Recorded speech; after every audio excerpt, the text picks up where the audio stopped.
Muito bem, Oitavano, vamos então continuar nossa aula sobre o Segundo Reinado.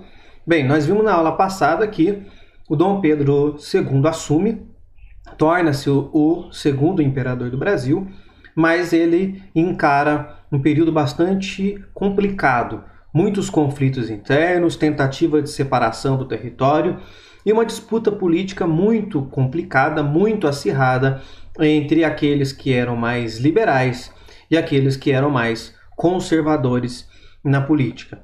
Os liberais querendo a descentralização do poder e os conservadores querendo a centralização do poder. Bem, os conflitos vão continuar e o imperador precisa então pensar numa solução mais definitiva, uma solução de longo prazo para acalmar os conflitos entre liberais e conservadores. E aí vão tentar fazer, o que nós veremos nesta aula agora, um parlamentarismo, adotar um sistema parlamentarista. Bem, isso vai acontecer em 1847, vai ser então instituído o parlamentarismo no Brasil, baseado no modelo inglês. Então vamos entender como foi esse processo aqui. Gente, o parlamentarismo é um sistema de governo. Hoje no Brasil, o nosso sistema é presidencialista. Então como que funciona esse sistema presidencialista? A população, ela pode escolher então dentre os candidatos a presidente e votar diretamente nesse candidato que ele quer que seja o presidente. Quando esse presidente ele é eleito e ele assume então como presidente, ele tem o direito de escolher os seus ministros. Então ele escolhe quem que vai ser, quem vai compor a sua equipe de ministros. Por exemplo, o ministro da Educação, o ministro da Saúde, o ministro da Justiça, o ministro da Economia e assim tantos outros que ele achar necessário. Porque, claro, o presidente sozinho não dá conta de administrar sozinho todo o governo. Então ele escolhe, monta uma equipe para ajudar em cada um desses assuntos que são mais importantes. Então, a população escolhe o presidente e o presidente escolhe a sua equipe de ministros. Muito bem, isso é no sistema presidencialista. Agora, no sistema parlamentarista, que o Brasil vai tentar copiar, existem vários modelos parlamentaristas, mas o mais conhecido é o modelo inglês, que é esse que o Brasil vai tentar, de certa maneira, copiar.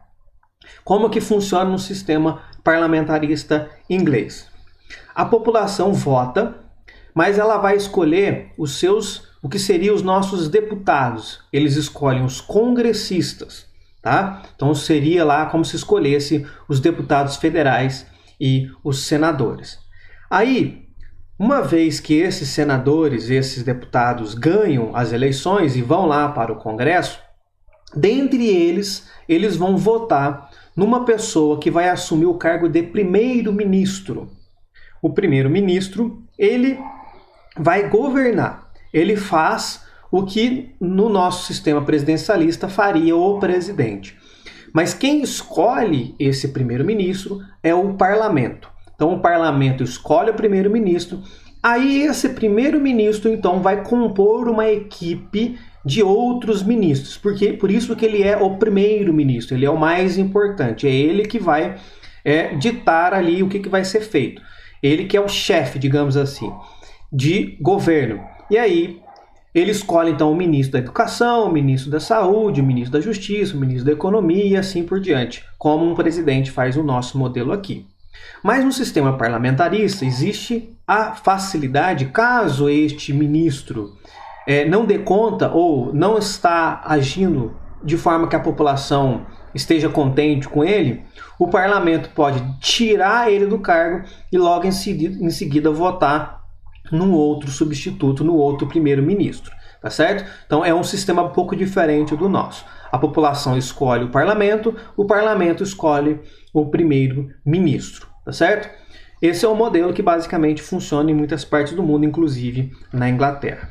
Acontece que aqui no Brasil, em 1847, quando esse parlamentarismo ele é instituído, ele é baseado no modelo inglês, só que ele é o contrário do modelo inglês. É mais uma daquelas criações do Brasil, que só tem no Brasil, para facilitar a dominação das pessoas. Nós inventamos o quarto poder, do poder moderador, e agora nós inventamos um parlamentarismo chamado de parlamentarismos o parlamentarismo às avessas, é um parlamentarismo ao contrário do que normalmente ocorre.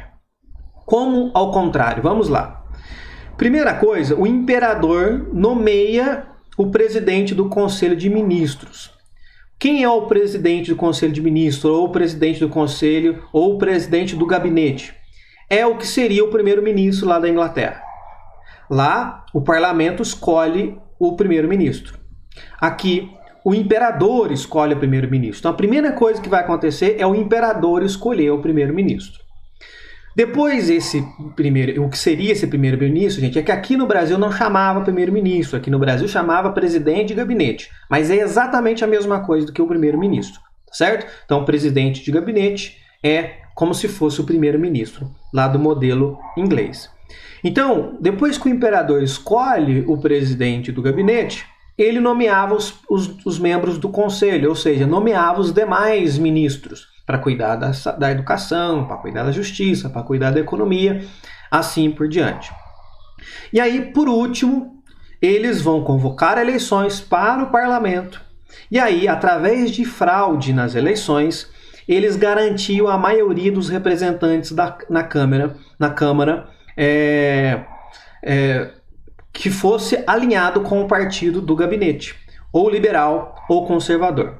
Em outras palavras, se o imperador escolhesse como presidente do gabinete um ministro conservador, esse ministro conservador vai nomear os demais membros do conselho, os demais ministros também conservador, e aí eles abrem as eleições e através de fraude, eles vão garantir que a maior parte dos congressistas, que a maior parte dos deputados sejam conservadores. Em contrapartida, se o imperador escolhe como presidente do gabinete um liberal, esse presidente do gabinete liberal nomeia os demais ministros que também são liberais.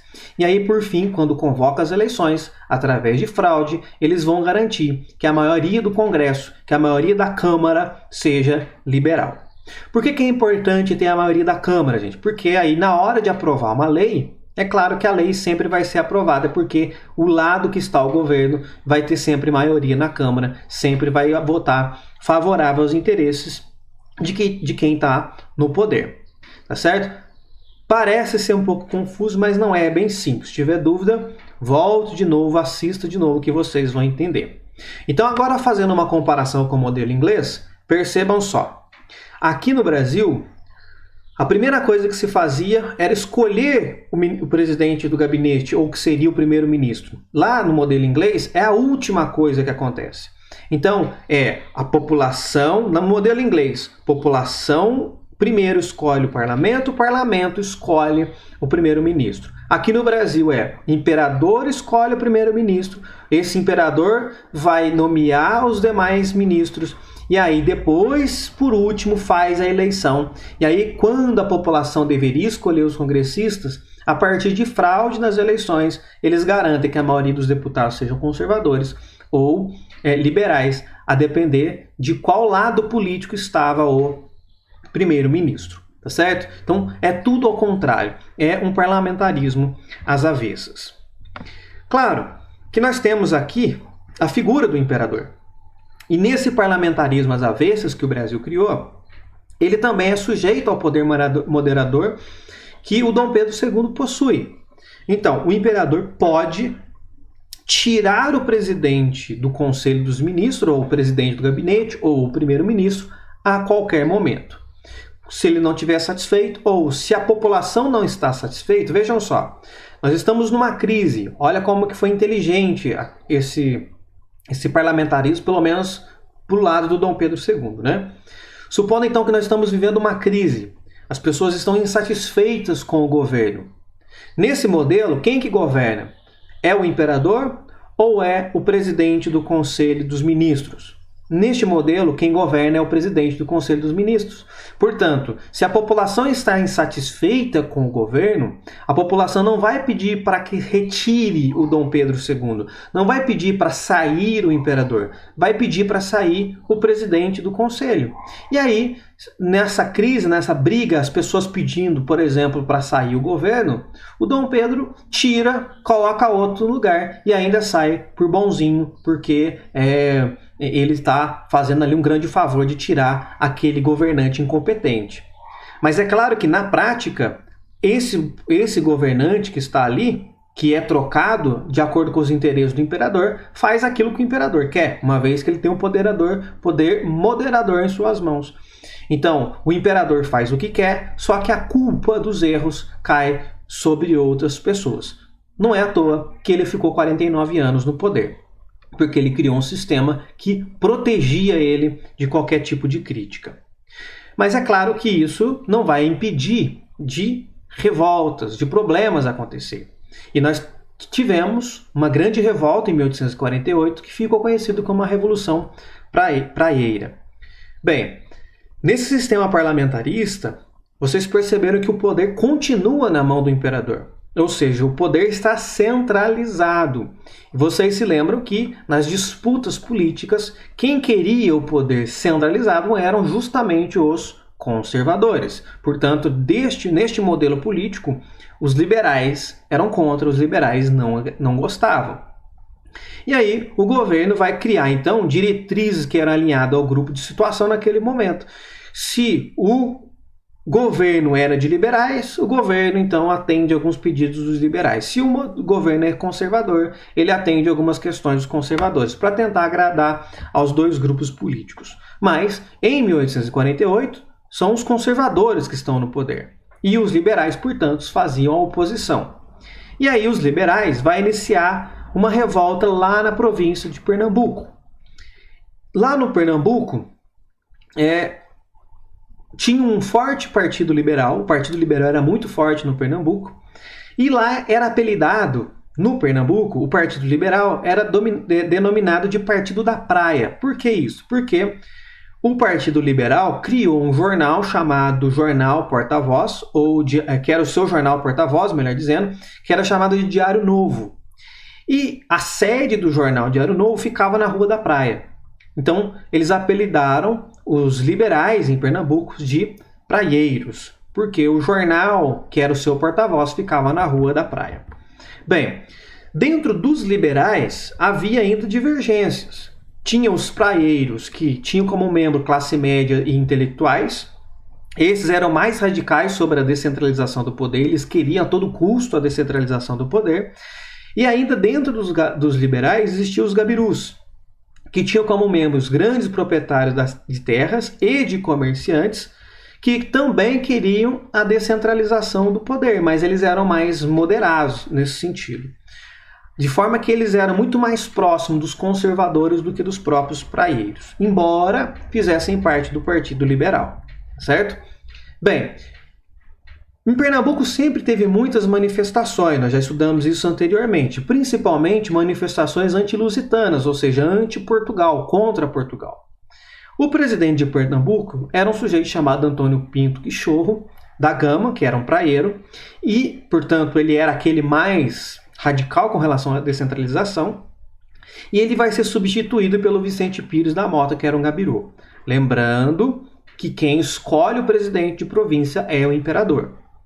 E aí, a crise entre os liberais, a crise interna entre os liberais, vai se acirrar, e aí acabam perdendo o controle do Estado, passando então para os conservadores. Os conservadores vão assumir o poder em Pernambuco. E isso cai muito mal, vai dar início então a uma luta armada no território de Pernambuco e vai se espalhar por toda a província de Pernambuco, envolvendo grupos mais pobres da população, inclusive. Bem, essa revolta não vai se limitar às disputas entre liberais e conservadores, foi o início, mas não se concentrou apenas isso, mas ela também vai ser marcada pela divulgação, que agora, chegando da Europa, uma ideologia que nós já estudamos, que é nova e está chegando agora no Brasil, os ideais socialistas. Certo? Teremos mais detalhes sobre isso em matérias futuras, mas os ideais socialistas estão chegando agora no Brasil e vai ser amplamente divulgado pela imprensa local. O problema é que as ideologias socialistas vai ser confundida com os interesses liberais, embora não tivesse nada a ver uma coisa com a outra, mas vão confundir os interesses socialistas com interesses liberais, e aí ocorrerá então uma série de reivindicações a partir de um documento chamado Manifesto ao Mundo, de 1849, que vai defender desde o trabalho para todos até o fim do poder moderador. Então ali, as ideias socialistas e as ideias liberais tinham muita coisa em comum, embora, no final das contas, eles eram grupos diferentes. As tropas imperiais não queriam saber se eram socialistas, se eram liberais, não importava. As tropas imperiais, a mando de Dom Pedro, vai para a região de Pernambuco, vai atacar os revoltosos, e vai vencer os revoltosos, prendendo seus principais líderes. O Dom Pedro II percebeu o seguinte, que esse modelo que ele escolheu do parlamentarismo às avessas tinha suas vantagens, mas não estava resolvendo com os conflitos entre liberais e conservadores. Aqueles conflitos violentos e armados ainda permaneciam e a Revolução Praieira demonstrava isso. Então, o Marquês do Paraná, que era o seu presidente de gabinete, deu um conselho para o Dom Pedro II, que era compor gabinetes mistos. Ou seja, se naquele momento, quando o presidente de gabinete, o primeiro-ministro, era conservador, todos os demais eram conservadores, ou quando o primeiro-ministro era liberal e todos os demais eram liberais, a ideia agora era fazer o seguinte, dar uma equilibrada. Então, por exemplo, se o primeiro-ministro ou o presidente do gabinete, que é o termo correto, era conservador, alguns ministérios ele dava para os conservadores, outros ministérios dava para os liberais. Então, por exemplo, vamos supor que vamos pegar aqui uns 4 ministérios, vamos lá. Exemplo apenas, né? Não sei se esses ministérios existiam naquela época. Vamos supondo, para ficar mais fácil, o ministério que existe hoje. Vamos supor que nós tivéssemos o Ministério da Educação, Ministério da Saúde, Ministério da Defesa e Ministério da Justiça, por exemplo. Então, antes, se o primeiro-ministro era conservador, o ministro da Defesa, da Justiça, da Educação e da Saúde também era conservador. Se o primeiro-ministro era liberal, o ministro da Justiça, da Educação, da Saúde e da Defesa também era liberal. Qual foi a proposta que o Marquês do Paraná apresentou para o Dom Pedro II? Olha, vamos misturar. Mesmo o primeiro-ministro sendo conservador, então dá lá o cargo de ministro da Defesa e ministro da Justiça, dá para um conservador. Agora, o ministro da Saúde e da Educação dá para um liberal. Ou, enfim, não importa qual os ministérios. A ideia é dividir esses ministérios, porque aí todos eles terão poder e aí eles dão uma apaziguada no conflito entre eles, tá certo? Porque quando você coloca apenas um grupo, o outro está totalmente do lado oposto, o outro faz oposição o tempo todo e só vai acalmar quando retirar do poder aquele grupo oposto. Agora, se você divide, não faz muito sentido eles ficar brigando ali, porque todos eles estão participando do poder, tá certo? Mas apesar disso tudo, as desavenças não foram eliminadas, mas, por outro lado, teve um grande benefício, porque esse novo gabinete misto vai evitar conflitos armados, certo? Não resolveu definitivamente o conflito, as desavenças políticas entre os grupos. Aliás, isso é claro que é esperado, se eles são diferentes, é evidentemente que haverá desavenças entre eles. Mas o mais importante é que não tenha conflitos armados. E esse objetivo o Dom Pedro conseguiu atingir, conseguindo evitar por muito tempo os conflitos armados, certo? Bem, essa situação, claro, não vai ficar por aqui. Na próxima aula nós vamos continuar vendo como que vai ser o desenrolar desse segundo reinado.